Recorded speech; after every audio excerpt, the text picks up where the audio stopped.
আসসালামু আলাইকুম ভিউয়ার্স, আশা করি আল্লাহর রহমতে আপনারা সবাই ভালো আছেন। আমিও আপনাদের দোয়ায় অনেক ভালো আছি। তো আজ আমি আপনাদের সাথে শেয়ার করব আমার আজকের দুপুরে রান্না বান্না।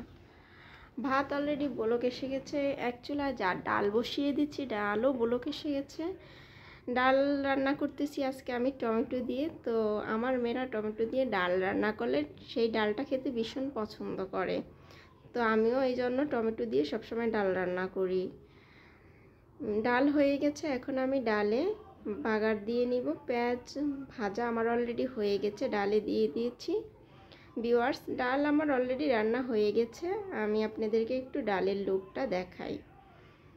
ডাল রান্না শেষ। তো এখন আমি আপনাদেরকে রান্না করে দেখাবো ট্যাংরা মাছের চচ্চড়ি। এখানে আমি কড়াইতে পরিমাণ মতো ট্যাংরা মাছ নিয়েছি। ট্যাংরা মাছে দিচ্ছি পরিমাণ মতো পেঁয়াজ কুচি, তারপরে দিচ্ছি পরিমাণ মতো রসুন কুচি,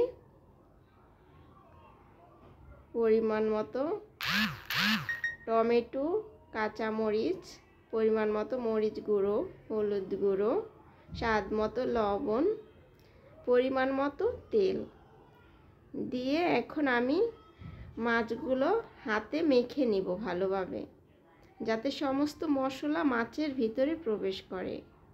এইভাবে বিশেষ করে মাছ রান্না করলে মাছ ভীষণ মজা লাগে খেতে। এক মগ পানি দিয়ে ছোটো মগের আমি চুলায় দিয়ে দিচ্ছি বসিয়ে মাছগুলো। মাছ বলক এসে গেছে, এখন আমি নেড়ে দিচ্ছি খোঁচন দিয়ে।